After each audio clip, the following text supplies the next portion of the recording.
Welcome to part 2 of the Importance and Problem of Support module. Hey, Michael, welcome back. I think you have an exercise for us, right? Hey, Ronnie, and yes, we do. In fact, we have a great exercise for you Around what exactly? around support systems, Of pers- course. personal support systems. Okay, Okay, so hopefully you have downloaded the personal support inventory so that you can follow along. I have. Good. And for everybody else, once you watch Ronnie and me go through it, then you can do the same after the video. So those of you watching may want to follow through with the personal inventory. That is a PDF that is up there somewhere for you to download, and it's ready for you. Okay, this exercise has got 4 steps. Are you ready to walk through those 4 steps, Ronnie? I am. Okay. First, you will fill out the inventory of people that are in your support system as best you can. Second, you will notice that the people I have and use column has blank areas. Also notice if you have the same person in many of the boxes. If so, consider finding others as well. You don't want to overburden anyone. In any case, what will you do to fill in the holes or recruit others that seem to be empty? When we ask them for the support you would like. And number 3, notice the names and the people I have and don't use column. What would you do to move them to your first column? And the 4th and final step is for the names in the 3rd column, people you'd like to have, when will you ask them for the support you would like from them? Are there any questions that you have, Ronnie, about the 4 steps? No, there's not. And I just want to say that this actually comes at a really opportune time for me because I'm at the point of reaching out to people in my, what I call my network. So this is a really great thinking tool for me. So I spent a lot of time filling it out. So for everyone listening, it may, yours may not be as complete as mine because I've actually spent a fair amount of time working on this. Super. Well, timeliness is our motto, so I'm glad it is. So shall we start with item number 1? Well, you've done that already.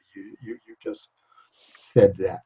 So Yeah. let's move into item number 2.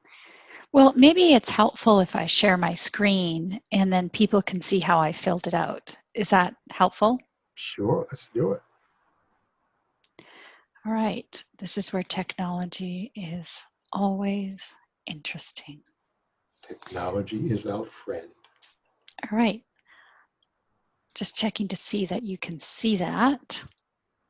I can see it beautifully. All right. I'm going to zoom in. All right. So I just wanted to sort of go through that whole, the first column here, people I have and use. Should we go through each of these one by one? Okay. You know, the first time I filled this out, the role model column, obviously, Michael, you're one of my role models. You're on the top of the list here for me. You know, are the ones that I actually struggled with a little bit. I had a hard time, other than, I mean, you came immediately to mind, thinking through who else is, you know, the set of role models that I have. And so I came up with a couple other names here of people that, mostly older people in my life that I look to as role models. It's interesting that I'm choosing older people, but yeah. And should I go through down horizontally or should I go through this? You know, I think it would be easier if we go through it horizontally. Okay. Well, and for me, the other thing was when I reflected upon people I have and don't use, there's some people, you know, I wasn't sure about this person. Actually, there's a lot of people I'm not sure about. Like, for example, you know, these 2 people that I put on my list, I'm not sure that they are role models for me anymore. So I've put them on my list because they were previous role models for me, but I don't think they're role models for me anymore. Mhm. So, and I'm no longer sure if this person is a role model for me. So, I mean, what do I do? I mean, these are people that have Well, so been tell me why you're not sure. not sure that they're a role model for me Yeah. anymore Mhm. because they're no longer working. Because part of what I'm doing right now, and I think a lot of people may be going through this, is you're going through sort of a change in professional identity. And so I'm going through a change in professional identity. So I'm reaching out to my network to sort of figure out what is it the work that I want to be doing, right? So I'm not, I mean, I could reach out to these people. I don't think they'll Well, respond to okay, me. well, let's talk about what a role model is and how role models can be used. Uh, Okay. I noticed that you have the EDC Shore in the third column, people you would like to have. Now, Yes. Edie, Edie is no longer with us, Right. but she still lives in your mind. Yes. And one way that role models are very useful is to say, you know, I'm stuck in this situation. What would Edie do? That's still using someone as a role model, even though they may no longer be with us. Yeah. It's it's a little, I find that a little weird, to be perfectly honest, because I'm not used to, I mean, my mother, Edie, are people that both have passed away recently in the last few years. And although I felt I mean, obviously I have a connection to them, but the idea of thinking about them as a role model is a little foreign to me, to be perfectly honest. So it's Mhm. hard for me to do that. And I Mhm. put them on this list because we've had a previous conversation about, frankly, can you put people who are no longer with us on this list? And you suggested that I do so. But I don't know what to do with it yet. Hmm. So when you were in a tough situation, does does Edie still come to mind? Does Judy Blair or Edie Kay come to mind? Um, Actually, these three people no longer come to mind when I think of tough situations. Okay. But my mom definitely comes to mind. Edie Seashore definitely comes to mind. She comes up in conversations all the time with me and other people. So she's definitely a part of it. And it sounds like they are role models. And I do hear that you're a bit uncomfortable with that. Yes. But in terms of how you're actually using them, it sounds like they're still there for you. Yeah, I would say that they are. These are people, I guess, mentally that I have conversations with or conversations about. So they do act as role models for me. Yeah. So I Super. would actually move them over based on the conversation we just had to this column. Hmm. Yep. Very good. Very good. Okay. Should we keep going down? Sure. Let's look at comrades. Yeah, and I have to be honest. These folks over here, the reason that I have and don't use column is I actually feel uncomfortable reaching out to them because they're no longer. I don't know if they'd be valuable to me as a role model anymore. You know, if they don't come to mind, then they are no longer role models. Okay. So let's talk about comrades. Hmm. This was one of the easiest things for me to fill out. I mean, there are so many people who I feel like, and I feel very lucky in this respect, that are sort of part of my regular touch-in. And there's a few other people I need to add in here, that I just kind of reach out to on a regular basis. And these are all those people. Sounds like a great list to me. Yeah. They don't always meet every need, though, and I think that's where some of these other ones come in mind as well. Well, and, you know, that actually is an important point. No one person can ever meet all of someone's needs. And a lot of people kind of fall into the trap of having only a single person meet all of their support needs.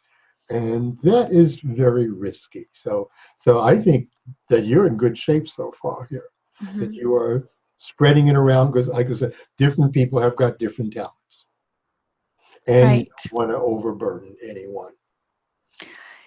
You know, when I was making this list, to me, comrades and friends are almost identical. They're like almost 100% overlap. So I wasn't sure why. I mean, basically, everyone that I have on this list should also be on the friends list, and the friends list is on the comrades list. So I had a really hard time distinguishing between comrades and friends. I feel the same way. This is Charlie Seashore's list, and Mhm. I don't know what his thinking was here. So Yeah. anyway, I think what you've done is fine. Actually, Okay. you've got more friends than you've got comrades, which is interesting. Yeah. I mean, I think this comment about people who share your concerns because they are in the same boat is the sort of distinguishing factor.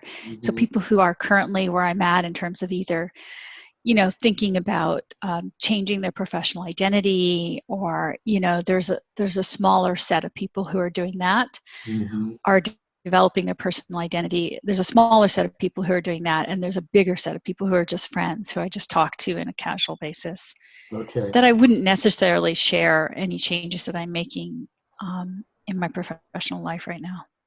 Now, Charlie has, as friends, people that you would share feelings with freely. Hmm. So, okay, okay, All of these people, v- very good. or most of them, I should say. People on this side. People Mhm. on this side, not so much. Well, but they're there if you really needed them. But since you got a whole suit satchel full of friends, then you may use them when you need them. That's all. It's one of the benefits getting older. You collect people. Mhm. At least you do. I'm not so good at that. I see. So, dependables, people who can be depended upon in a crisis, who provide personal assistance. This is a subset of my friends that I would call in a heartbeat if I needed something. And that I wouldn't hesitate in just picking up the phone and said, I need help, either with a personal crisis or something of that nature. Super, super. Yeah. Plus you've got a bunch of them again. I mean, I think this is a very healthy list, that at least so far. Yes. Yeah. It's funny because when I first started making this list, I had a really hard time thinking through like who are all these people that I have. But once we started talking about it, when we were recording the previous session, uh, it, and actually when I forced myself to sit down and just fill it in, I realized, oh, there are people that I call on. And actually up here, I just realized there's a whole slew of people I'm calling on now, that are sort of more in the comrade thing. So I'm just going to keep adding to it. Hmm. So those of you who are listening, pay attention to what Ronnie is saying, that it may take you some time to really think through this. And so often we have a lot of people willing to support us that we really don't use very well. So because we just are rarely conscious about our support systems. Okay, so where are we now? The respecters, and I actually realize I have a whole slew of respecters that will essentially this group of people, but not all of them are there. Mhm. You know, And you may people, not know this yet, but you can include me there too, because I very much respect your competence. So that's why okay. I invited you to work with me on this. And thank you, Michael. And these are people that I've actually,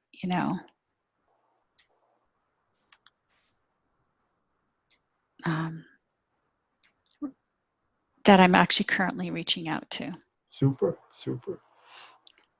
It's nice that you're moving people from your second column over to your first column. Yeah.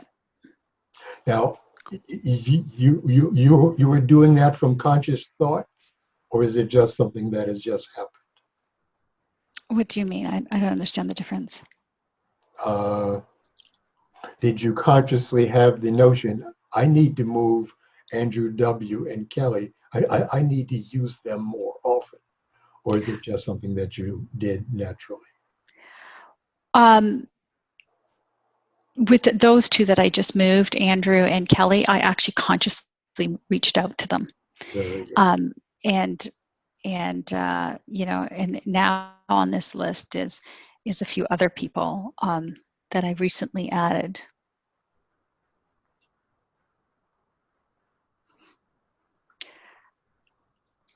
That I'm reaching, that I are not yet a part of, I would say, that first column, that I'm just kind of sort of starting to reach out to see if they'll respond.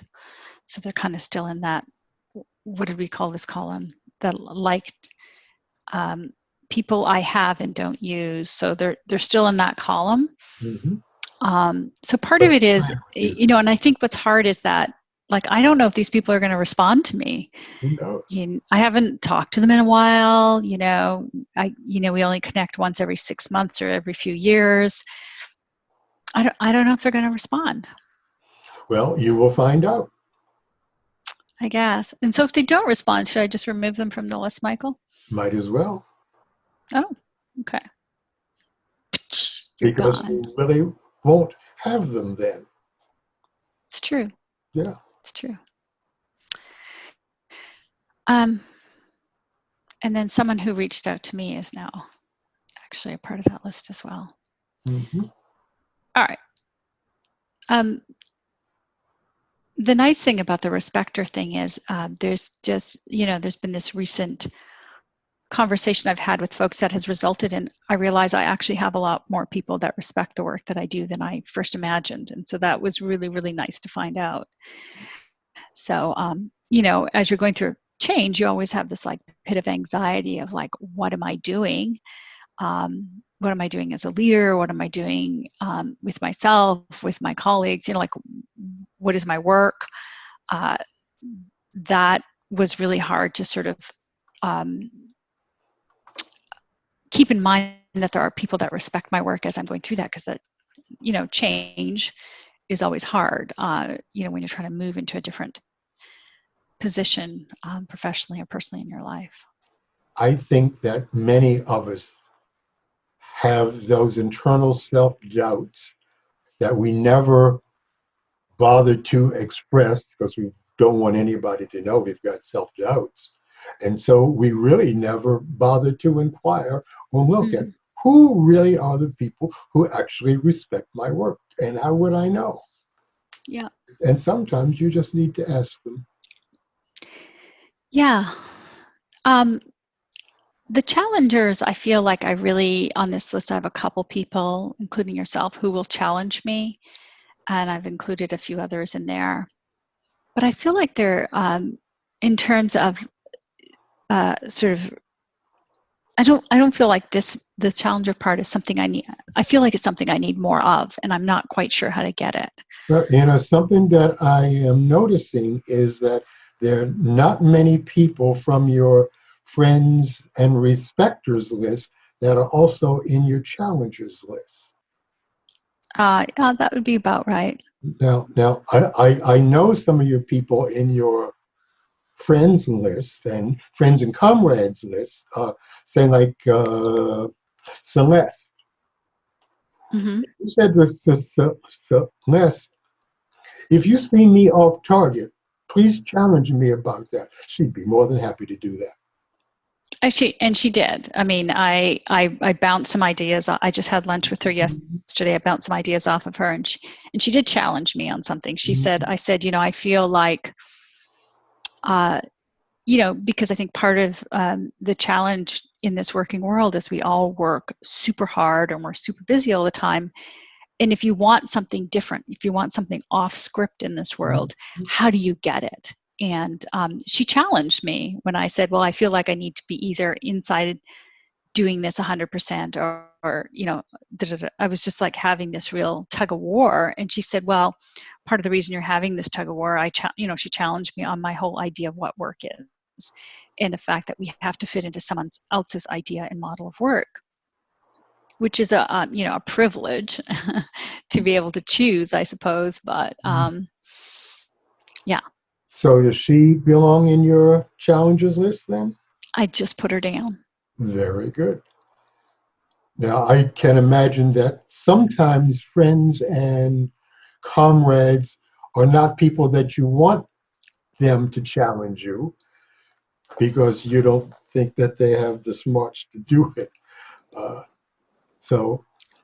But you may want to just go back if you think you need more challengers to consider who among your friends and comrades you would actually want them to be challengers to you. Well, and back when I first moved to a new area, I didn't have that robust of a network around, or felt I didn't. And one of the things that I did is I just started going to meetups and try to explain myself to people. And that whole process of who I was and what I was looking for was challenging. I mean, people challenged me all the time in my definition of my work because they just didn't understand what I was trying to say. And I think that was a really insight. I mean, I didn't realize, I'm just reflecting upon that now. It's just like having to go somewhere where is outside of your normal circle and having to explain what you do to people. It's super hard and it's very good. Get you out of your head. I find your language interesting because you say when you have to, because the truth is you didn't have to, you chose to. It's consciously true. chose to go ahead and do that and give yourself a pat on the back for that rather than setting it up as something that you had to do because you really didn't. And you just actually reminded me I should put down here category of people that I need to consider reaching out to. So who are product managers? There's a product manager is a type of person that creates products, and they're well known in organizations. I come from a services background, right? So learning and development is kind of more of a service, and consulting is more of a service space. Mm-hmm. Whereas, the world is moving towards a merging of these two categories. Mm-hmm. So product managers is a whole group of people who think differently. I mean, they're used to creating the Nest, thermometer that you use. They're used to creating, this device called an iPhone. I mean, this is huge, of course, but people who create things. And so like one of it is we make these arbitrary boundaries about what we do what we're creating right now is a product. And so how do we, it's a different way of thinking about the work rather than. Mm-hmm. So you want to find some product managers so that they can challenge your thinking, which seems to lean more toward the services realm. Yeah. Got a sense of where you can find them? Yeah, there's a lot of meetups and groups that I can meet people at. Uh-huh. Online. That I've never tried. So I'll put that on my to-do list is to find meetups and check them out. Yep. If they're willing to challenge me. Yeah. It's really interesting to get yourself out there and try to explain yourself to the world outside of the realm that you've been in for so long, right? Yeah. Sure, like when you go to Thanksgiving dinner and everyone's like, "Who are you and what do you do?" Good. Let's not talk about those. Okay. So, let's just go through the rest really quickly. Referral agents, people who are linking pins to resources. There's just, so this to me is really contextually dependent. It depends on what I want to do. And so I think part of it is there's a whole bunch of people, whole slew of people on my LinkedIn network that I haven't even really dived into that I could look at, that could refer me. And so, and pretty much anyone on my friends list is in that category as well. Sounds good. Yeah. And guides, people who provide me with advice, there's a whole, again, it's like, to me, this category merges into the referral category. They're really not distinct in my mind. Mm-hmm. Like, Andrew ends up being he's a former supervisor of mine, and he ends up being kind of both a referral agent and a guide. He kind of gives us insight into things, as well as to other folks that I've reached out to. Mm-hmm. Now, one interesting distinction that some people like to make that can be very useful, actually, that sometimes we don't want our friends to offer us advice. Sometimes we just want somebody to just listen to us and to just hear us out. And then other times we want somebody to actually give us advice and help us solve a problem. So it's useful to know which one you want, so that you know what you're asking whomever for. Exactly. And you notice that my husband is not one of my guides, because we would get into a battle of who's right and who's wrong. So we don't use each other as guides. That's like an agreement in our relationship. I just thought I'd share that with you. Well, that's actually very smart. Yeah. Because I've seen the Ronnie and Peter show. Yeah, it's quite entertaining. Sometimes. Okay, enough of that. So there's a lot of people. There's a few. I think there's people that could also be straight shooters that I need to really reach out to. And Kathy is actually a really good person who kind of works in an adjacent industry, who just thinks differently about the world. And I kind of need her just to kind of, she would be that category of straight shooter. To me, straight shooter and what was the other one? Challenger are very similar in a lot of respects, Yeah. And at some point, you and I may want to think about making up our own list where we are clearer about the distinctions in these categories. Yeah, and people that are listening to this may find this. I'd probably just be fine with 3 or 4 categories, right? People I go to when I'm trying to create an idea around something. And I think for me, like when I'm trying to just figure it out, versus people who I need to really kind of hammer at it, because those are 2 different types of people. Because when you're creating something, it's kind of this delicate flower that hasn't grown yet, and you need it to grow to a certain place before you start challenging it. Yes. When it comes to ideas anyways, and it's a little bit different in different contexts, but that's how I like to think about it. So folks, when you go through your list, make the list suit you. This is not cast in stone. Make the list work for yourself. Yeah. Okay. And so, the whole process of going through this, and I'll probably do it, I'll sit down after this call and go through it one more time, because I feel like there's stuff that that I need to think about differently. Now that I'm kind of in this, I've sort of shifted from, I've shifted into a new phase of trying to create something new. So I really do need to think about this list differently. And so I'd probably, doing it for this phase of my life. And so I'd probably put a date on the list, and it would be interesting to kind of go through for me to do this periodically on an annual basis or whenever I. Well, that's a very useful point, that particularly when you're in the process of making changes in your life, which is what Ronnie is doing now. That is when it is very, very useful to look at where do I want to go and who are my support people in all these different ways that are going to help me make this shift. Because often we can find that when we want to change, there's a group of people who are friends who may not really want us to change very much. So, so to have people that will want to support you in the change that you want is very important. Yeah. So I'm going to stop sharing now. Okay. Now, you were just talking about the ideators, which is Oh, something that you added to the list.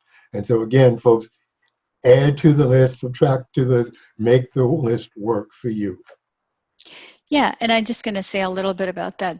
The people that I call ideators are people that I like to create ideas and possibilities with. And a lot of my friends are in that category. So to me, that is a separate thing, because a lot of what I do is sort of like brainstorm thing, and I have a new person I need to add to that list where I say, what about this possibility, or what about that possibility? And so, yeah, there's a set of people that I ideate with. That's always fun. Mm-hmm. So, folks, use Ronnie as a role model here in terms of how she has put together her list, how she constantly goes back to it and shifts it and makes it come alive for herself. So, Ronnie has been just an excellent role model here. Most people don't have as thorough a support system as Ronnie has, and you need one. All right. All right. So is that it for our personal support inventory? Just sitting down and thinking through all the people in your life who've helped you in the past, or that are role models for you. I think that was one of the hardest things for me, just think about role models, and who I can, who's now part of this sort of system going forward. Beautiful. Well spoken. All right, Michael. Well, I think it's time to say goodbye. Yes, and just remind folks that the uh, module 2, it is on critical mass support systems, which takes a little different view of what we can use support systems for to accomplish specific goals, specific projects. So stay And tuned I for that. That's coming up next. Mhm. And I just wanted to say critical mass support systems are really important when you're internal to an organization, to make that kind of, change that we're all looking for. Mhm. And if you're external, you still need them anyway. All right. See All you, right. Thank you, everybody. Michael. Take care. Ciao. Bella.